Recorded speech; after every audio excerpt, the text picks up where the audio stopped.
اپنے بارے میں یہ کہتا ہوں، آپ تو ہمارے ذمہ دار لوگ ہیں، بے عمل دل ہو تو جذبات سے کیا ہوتا ہے، بے عمل دل ہو تو جذبات سے کیا ہوتا ہے، دھرتی بنجر ہو تو برسات سے کیا ہوتا ہے۔ عمل ضروری ہے تکمیل آرزو کے لیے، ورنہ رنگین خیالات سے کیا ہوتا ہے۔ تو آپ حضرات جو ہے وہ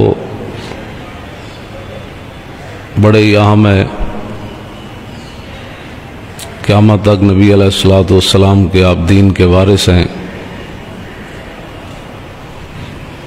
اور جس خزانے کے آپ وارث ہیں اس کا کوئی وارث نہیں ہے۔ تو میں کوئی تقریر آپ کے سامنے نہیں کروں گا، ایسے آپس میں بیٹھ کر باتیں ہیں ایک دو ہیں۔ میں نے خطبہ بھی تقریر والا نہیں پڑھا، اس لیے بس ایک دو باتیں آپ حضرات کے سامنے۔ مولانا عبدالستار خان نیازی نور اللہ مرکزہ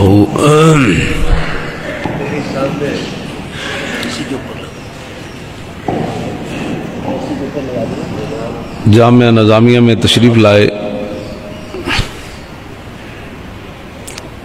شرف صاحب، شرف ملت علامہ عبدالحکیم شرف قادری کے والد گرامی کی فاتحہ پڑھنے، تو میں آگے ہوا، میں نے کہا کہ مجھے یہاں کچھ لکھ کر دیں، تو وہ واپس تشریف لے جا رہے تھے۔ وہ جلال میں آ گیا کہ پہلے بتانا تھا جب میں بیٹھا تھا، تو ابھی آپ کو کیا خیال آیا؟ تو شرف ملت نے کہا کہ یہ طالب علم ہے، اس کو آپ کے آداب کا پتہ نہیں ہے، تو جب اس نے کہہ ہی دیا آپ کو تو آپ کچھ لکھ دیں اس کو۔ تو آپ نے کھڑے کھڑے علامہ عبدالحکیم شرف قادری نے خود اپنا پین نکال کر مولانا نیازی کو دیا، تو انہوں نے ایک شعر لکھ کر دیا، اور شعر کا بھی ایک مصرع کہ اگر خواہی حیات اندر خطر زی، یہ انہوں نے لکھ دیا، نیچے لکھا اقبال۔ پھر میں نے کلیات اقبال میں تلاش کیا کہ اقبال کیا کہتا ہے، تو اس میں ایک ربائی تھی، غزال با غزال درد دل گفت عظیم پس در حرم گیرم کنامے، اماز فتنہ سیاد خواہم دلے ز اندیشہ آزاد خواہم، کہ ایک ہرن نے دوسرے ہرن کو کہا کہ میں ہر وقت ڈرتا رہتا ہوں کہیں کوئی شکاری نہ آ جائے، تو میں اس ڈر کو ختم کرنے کے لیے اب یہ کرنا چاہتا ہوں کہ حدود حرم میں اپنا گھر بنانا چاہتا ہوں، جہاں جوں مارنے کی اجازت نہیں ہے وہاں مجھے کون مارے گا۔ تو یہ ایک ہرن نے دوسرے کو کہا، تو دوسرے نے آگے سے کیا بات کی، رفیقش گفت اے یار خرد مند اگر خواہی حیات اندر خطر زی، تو دوسرا یار اسے کہنے لگا کہ یار یہ بھی کوئی زندگی ہے کہ حرم میں آدمی سویا رہے پھر اٹھ کر کھا لے، پھر سویا رہے پھر کھا لے، یہ بھی کوئی زندگی ہے؟ زندگی تو وہ ہے جو انسان خطرے میں گزارے۔ سبحان اللہ۔ تو مولانا نے مجھے یہ شعر لکھ کر دیا کہ اگر زندگی چاہتے ہو تو پھر خطرے میں رہنا ہوگا، ورنہ پھر حدود حرم میں اپنا گھر بنا لو، سوئے رہنا۔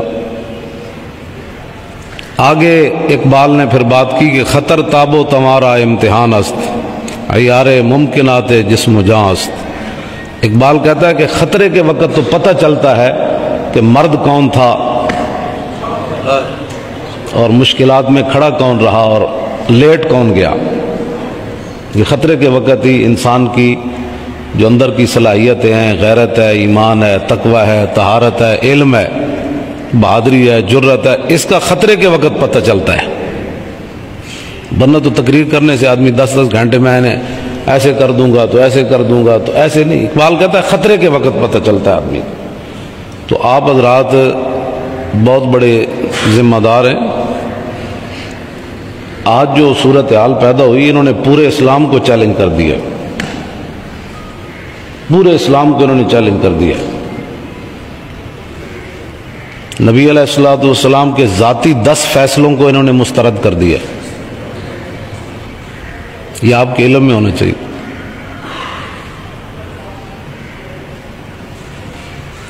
اور آخر میں جب اپیل ابھی انہوں نے مسترد کیا ہے تو ججوں نے یہ اقبال کی ربائی پڑھی، حالانکہ ان کو اقبال سے تعلق ہی کوئی نہیں، ان کو تو کلمہ سیدھا نہیں آتا۔ انہوں نے کہا کہ یہ جتنی بھی تم نے ہمارے صاحب نے دلائل پیش کیے ہیں یہ تمہارے اپنے گھڑی ہوئی باتیں ہیں، اور آپ حضرات کے علم میں ہونا چاہیے کہ ججوں نے قرآن کا مذاق اڑایا۔ جب ہمارے وکلاء نے ان الذین یؤذون اللہ ورسولہ والی آیت پیش کی اور اس کا ترجمہ پیش کیا تو تینوں ججوں نے مذاق کرتے ہوئے، استہزاء کرتے ہوئے کہا کہ اچھا اللہ کو بھی ایذا ہوتی ہے۔ یہ آپ حضرات ایسے نہیں ممبروں اور مسجدوں سے آپ باہر نکل کر یہاں میدان میں آ گئے، یہاں جو مخبر لوگ بیٹھے ہیں حکومتی، وہ ہماری باتوں پر پہنچائیں کہ بدلے گا زمانہ لاکھ مگر قرآن نہیں بدلا جائے گا، نہ قول محمد قول خدا فرمان نہیں بدلا جائے گا۔ یہ ہم نے ان کو بتانا ہے۔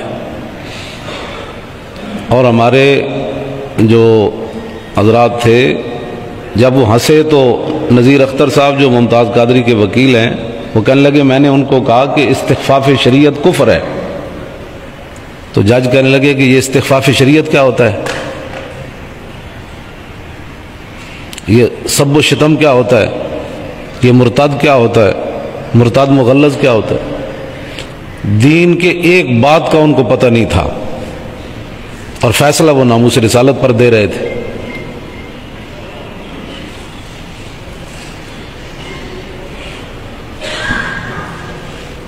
حضرت اورنگزیب عالمگیر کی بیٹی تھی شرف النساء، آپ چونکہ شعر و شاعری کے ساتھ دلچسپی رکھتے تھے تو ایک دن شعراء نے آپ کی محفل میں ایک مصرع پڑھا کہ رگے گل سے بلبل کے پر باندھتے ہیں۔ جو پھول کے اندر وہ رگ سی اٹھی ہوتی ہے نا، کہا کہ رگے گل سے بلبل کے پر باندھتے ہیں، کہا کہ اس کا دوسرا مصرع بناؤ بھائی۔ تو سارے شعراء نے زور لگایا تو کسی کو دوسرا مصرع بنانا نہ آیا، تو اورنگزیب عالمگیر گھر گئے تو کہا اپنی بیٹی کو، وہ بھی شاعرہ تھی، کہا کہ بھئی ایک مصرع بنایا ہے دوسرا نہیں بن سکتا، آپ کوئی اس میں طب آزمائی کریں اور دوسرا مصرع بنا دیں۔ تو آپ کی بیٹی نے بڑے زبردست پہلا مصرع بنایا، فرمایا کہ سنا ہے کہ دلی میں الو کے پٹھے، سنا ہے کہ دلی میں الو کے پٹھے رگے گل سے بلبل کے پر باندھتے ہیں۔